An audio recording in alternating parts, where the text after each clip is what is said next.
Hello प्यारे students. तो हम आज क्या करने वाले हैं, हम करने वाले हैं अपनी जो समरी है चैप्टर्स की। फिजिक्स में जो समरी दी है वहाँ से भी कभी कभी क्या है क्वेश्चन बन जाता है। ठीक है, तो हम ये करने वाले हैं समरी। ठीक है, ध्यान से पढ़ेंगे। तो सबसे पहला चैप्टर जो फिजिकल वर्ल्ड है, फिजिकल वर्ल्ड, उसकी करने वाले हैं हम यहाँ पर क्या समरी। तो देखो फर्स्ट क्या लिखा है, physics deals with the study of basic law of nature. Physics क्या है, study of nature and their manifestation. Okay, तो फिजिक्स बेसिकली क्या है, स्टडी ऑफ नेचर। जो दुनिया में जो प्रकृति है ये किस तरह से हुई, डेवलप हुई, कैसे हुई, इन सब की स्टडी करना बेसिकली क्या है फिजिक्स। इन डिफरेंट फिनोमेना, अलग अलग फिनोमेना जनरेट हो रहे हैं, अलग अलग घटनाएं हो रही हैं, ये सब क्या है फिजिक्स है। जैसे ऊपर से पेड़ से फल नीचे ही क्यों करता है, ड्यू टू ग्रेविटी। तो ये सब चीज़ों की स्टडी करना, ऑब्जर्वेशन करना, नेचर को समझना क्या है फिजिक्स है। Basic law of physics are universal होते हैं and apply in widely different context and condition. अलग अलग कंडीशन में वेरी करते रहते हैं।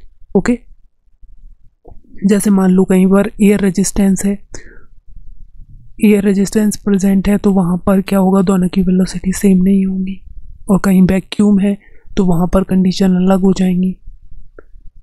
ठीक है, सेकंड पॉइंट क्या बोल रहा है, the scope of physics is wide, बड़ा है, covering and tremendous range of the magnitude of the physical quantity. अलग अलग, जैसे हमने 7 फंडामेंटल क्वांटिटी बनाई, length, mass, time, amount of substance हो जाएगी, लुमिनस इंटेंसिटी हो गया, एम्पियर हो गया, करंट हो गया।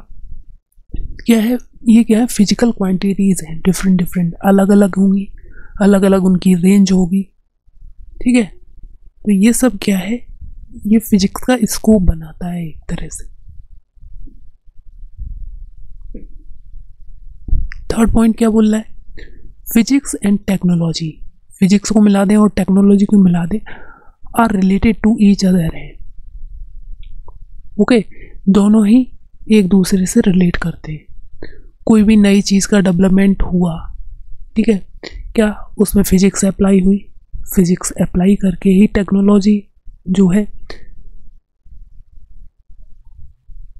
ठीक है, मोटर बोट बना ली, किसी ने इलेक्ट्रिक मोटर बोट बना ली, तो उसमें कुछ ना कुछ फिजिक्स के फिनोमेना यूज़ किए होंगे, तो वो एक टेक्नोलॉजी डेवलप हो गई। Some time technology gives rise to a new physics, कभी कभी कोई टेक्नोलॉजी ही एक नया फिजिक्स बना देती है, नई फिजिक्स को जनरेट कर देती है। On the other time physics generate a new technology, और कभी कभी फिजिक्स भी एक टेक्नोलॉजी डेवलप कर देती है। तो दोनों ही रिलेट हैं एक दूसरे के। Okay, both have direct impact on society, और जिससे क्या होता है सोसाइटी पर असर पड़ता है। अगर कोई अच्छी चीज़ डेवलप हो गई, जनरेट हो गई टेक्नोलॉजी के थ्रू या फिजिक्स के थ्रू, तो क्या होगा, सोसाइटी को बहुत बेनिफिट मिलेंगे। ठीक है, बहुत सारे बेनिफिट मिलेंगे। अगर काम करने की कोई मशीन ही बन गई तो उससे बेनिफिट मिलेंगे। Next point, there are 4 fundamental forces in nature. कितने फंडामेंटल फोर्सेस है, 4।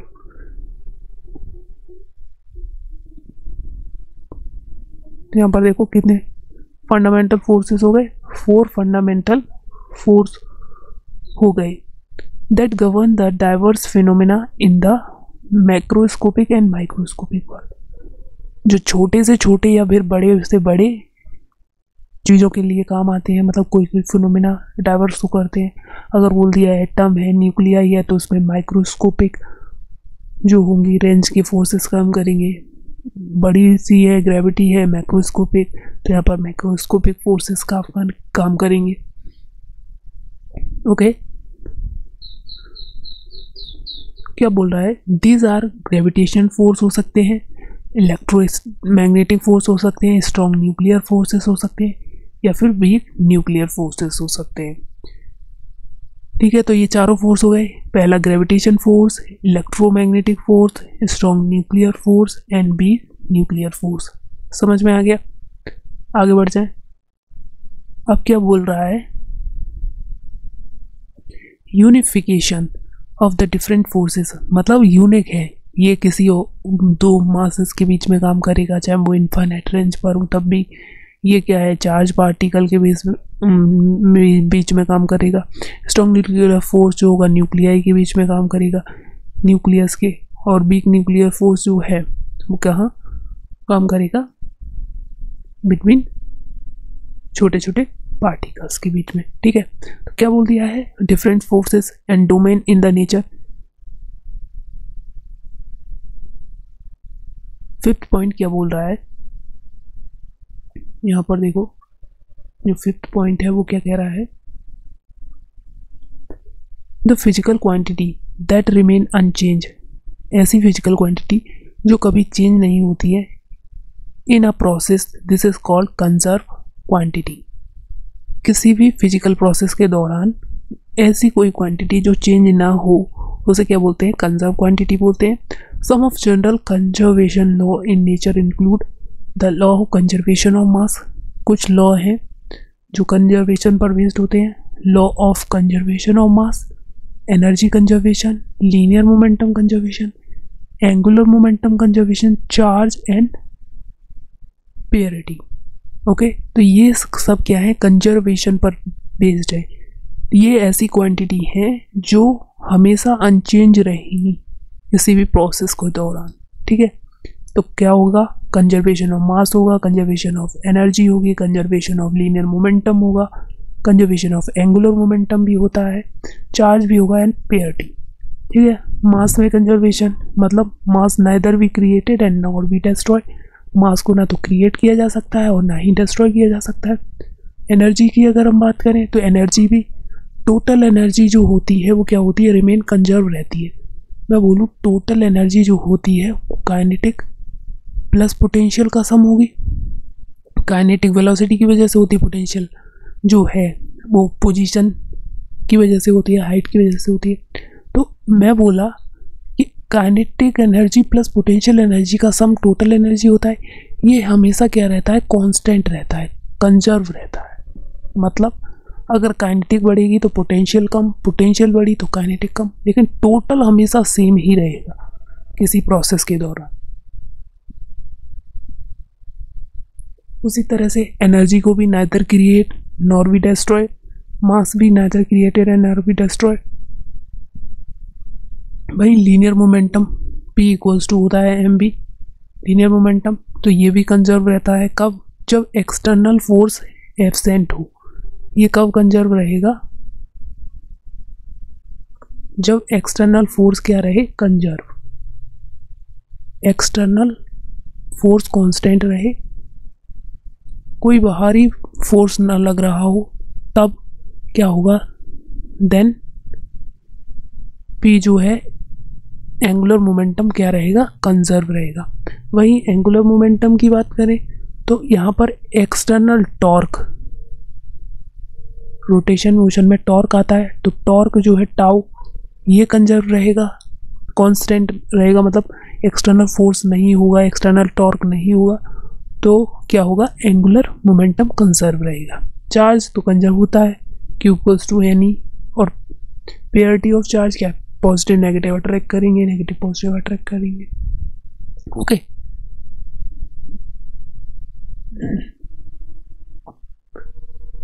अगला क्या बोल रहा है, conservation law has a deep connection with a symmetries of nature. जो कंजर्वेशन लॉ होते हैं वो सिमेट्रीज ऑफ नेचर से कनेक्ट करते हैं। Symmetry of space and time, समय के साथ, टाइम के साथ, स्पेस के साथ, and other type of the symmetry play a central role in the modern theory of fundamental forces in nature.